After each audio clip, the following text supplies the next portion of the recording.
When you first log into the game, you're going to download the game either through Steam or from the website. You're going to, in that process, when you initially get started, if you're downloading from the website, you're going to have to create an account. Then, once you come into the game, you're going to choose your server. And remember, Comrie or Comier is the 64-bit server. And they keep going, try it for free at this time. And I'm wondering if they plan on charging separately for that or an additional fee for that in the future. I've got no if, ands, yes, or no's on it. So we go to, you come in and you got to create your character. Now, again, this runs the 3.0 system. So it's broken into, you stay away from iconics. They're pre-rolled characters. Okay. And you start at level 15. And if you're new to the game and so on, this is the worst place to start. Okay, it's like somebody giving you a character and going, here's this overstaffed character, and we're just going to play the game. And you have no idea of what you're doing or anything else. So we have melee characters. Male, female. You're going to pick your style. Then your class, which is based off of these. Your path is like if I go specialist and I go rogue. Okay. The rogue, the path is how I set stuff up. All right, these are preset characters.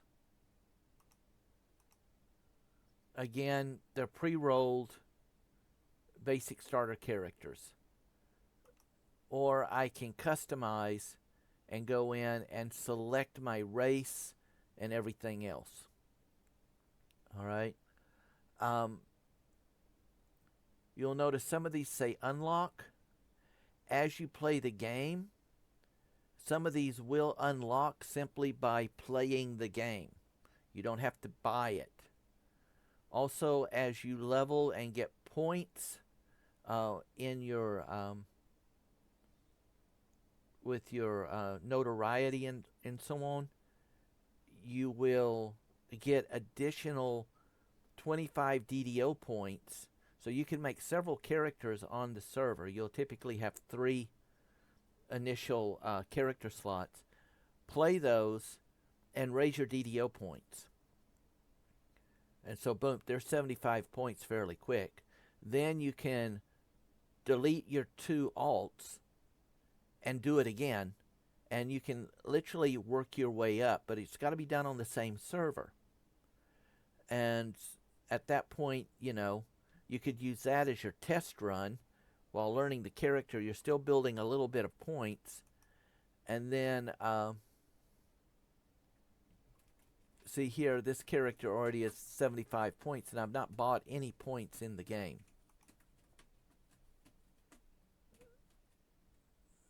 But it wants 1,595. So it will take me a while to get that up there if I wanted to unlock the shifter or the warforged or whatever.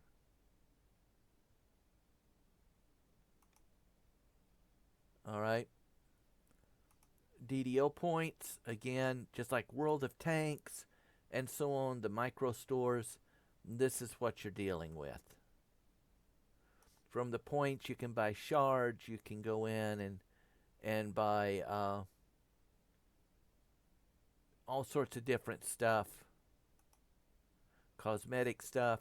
I don't have much on this because this is basically a standby alt that I created for this.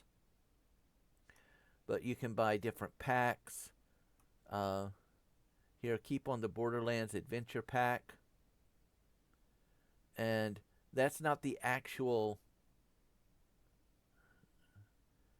Yeah, this is the other one, Keep to the Borderlands, which I got.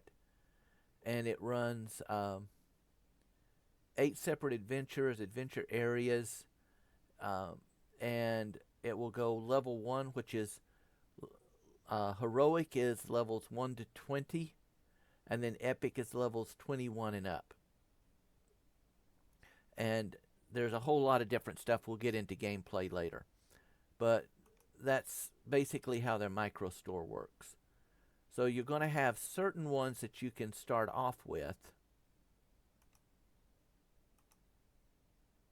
Okay.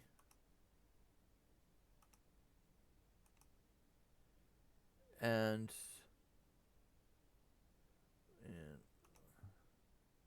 let's go with the drow or drow.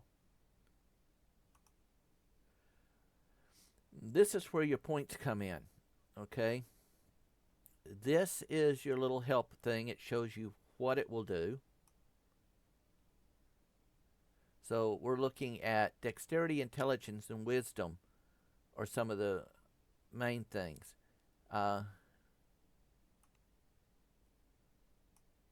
Strength, of course, is the amount of damage that you do with weapons, and constitution is how many hit points you get. This maxes out. You get 28 points initially. There is a way to go through and get 32 points when you redo the character, but that's a whole different mechanic in itself. In this, you'll notice I'll be able to put 4 points here,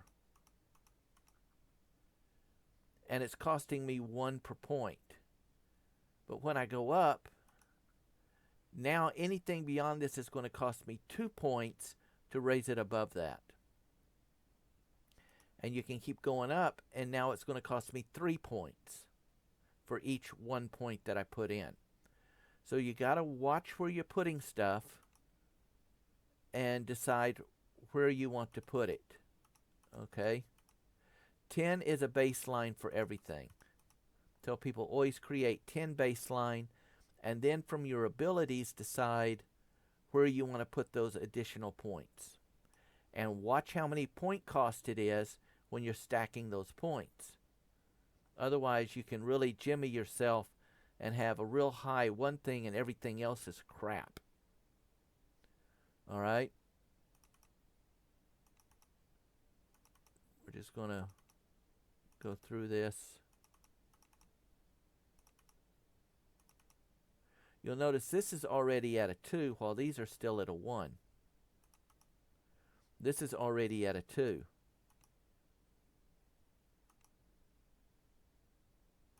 So these are different according to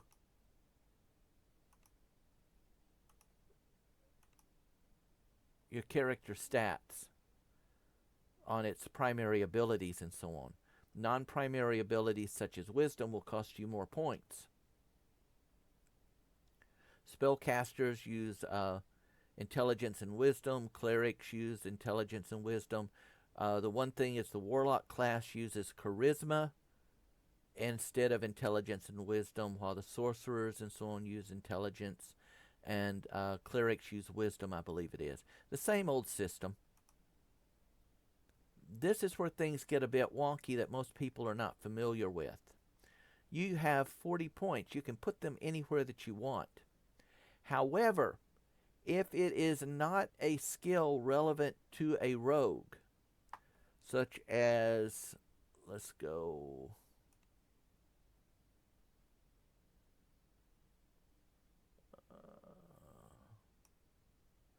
spellcraft. This is typically for a spellcaster. You will notice I've spent 1 point, but I've only got a half a point. All right? So you have to be careful what you're putting these into, because you may not be getting a full point for your system, for your use. So we would like, this is going to be a rogue, so I need some balance. And now you notice at 4 points, it blanks me out. I cannot add any more. I need disable device. Let's see. We need listen. Move silently.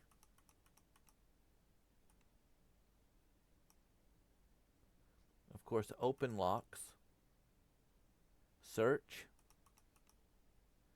spot. This runs, you've got to literally search for traps, spot secret doors, all this stuff. It's very true to the actual tabletop type version, or as close as possible. I would suggest that no matter which character that you make, you put at least 1 point or more into use magic device.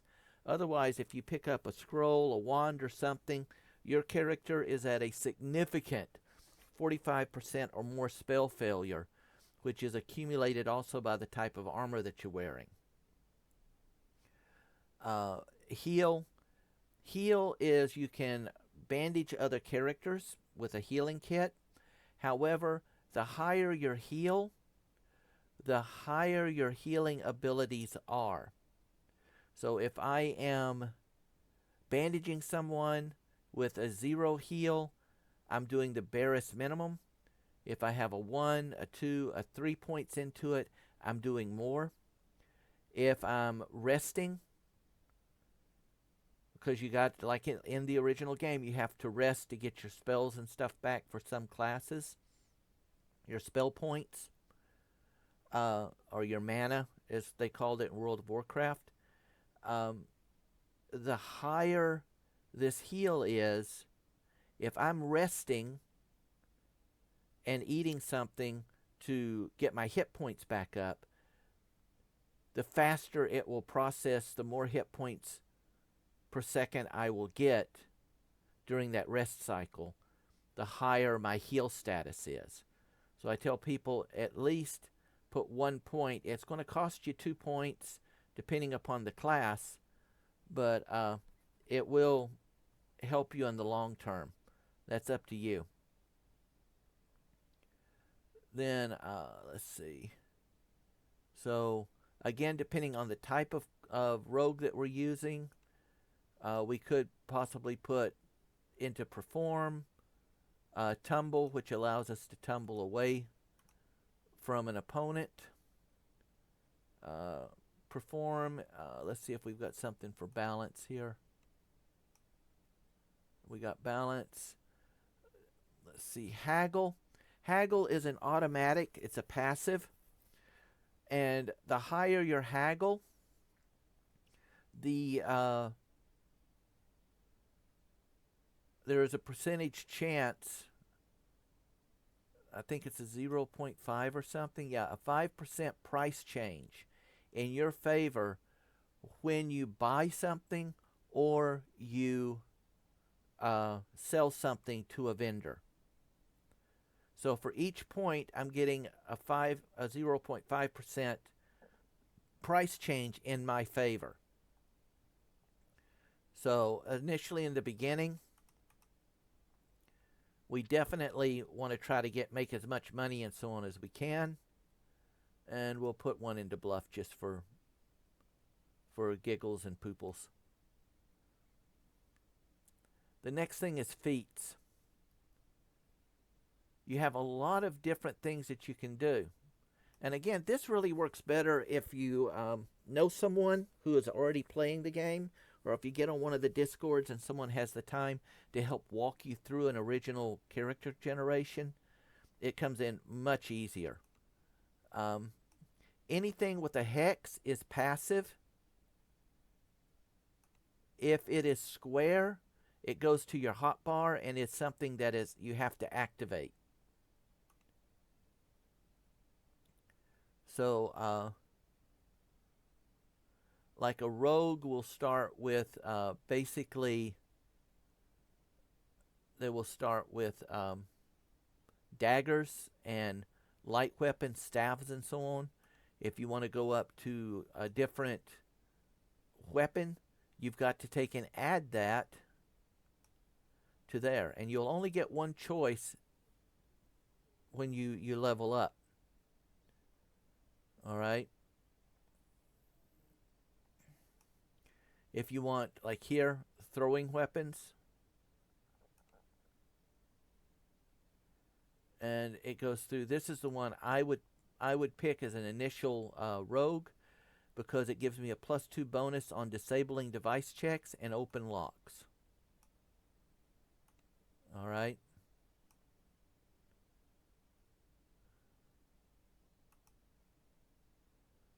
now I have created my character. This is all the my stats. This is ranked on my dex. Gives me a 4 for balance.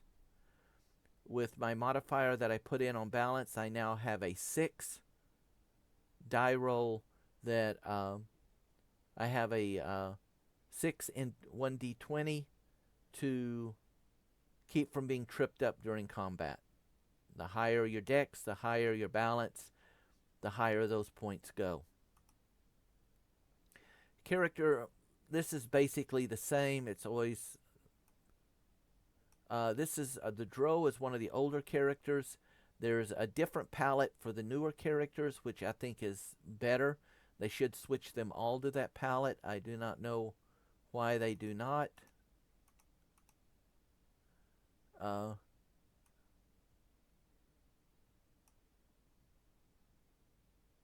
You can zoom in and out.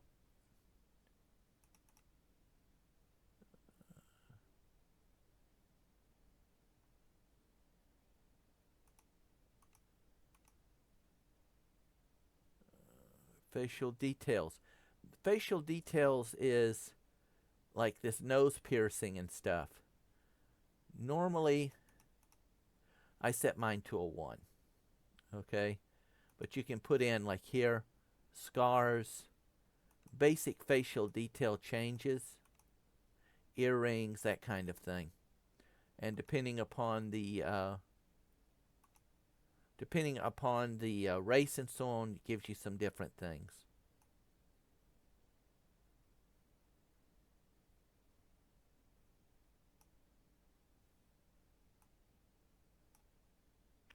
And so there we go, a drow elf. Now here is over here. Be sure to watch this, because an alignment, this is one of the faults with the games. I created a warlock, and it was called a pact warlock, or a warlock acolyte of the skin, which means you've got to have a pact with a demon. The trouble was, I forgot to change this from lawful good to chaotic neutral or neutral. Okay? And because of that, I went through, created the whole character, and then it would not give me my pact abilities, which I took it to enhance my spell damage. So be sure to do an alignment. Make sure your alignment is set for what you want. Paladins, of course, must be lawful. Druids and so on should be neutral good, neutral or chaotic neutral. They have to have a neutral ability. Clerics can, depending upon your deity of choice, they've got like 4 or 5 different deities. I had one of the guys created a dwarf, and he picked his deity and everything, only to find out that the deity's favorite weapon was a friggin' longbow. But still, it allowed, even though a dwarf gets its bonuses from axes and warhammers, it still let him create one where it was a longbow. So he actually was getting negative aspects trying to use a bow as a dwarf,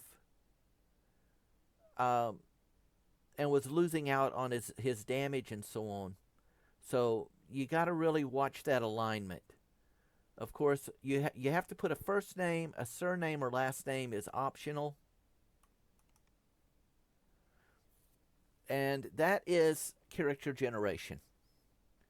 The next thing we'll go into is initial character start and how that works.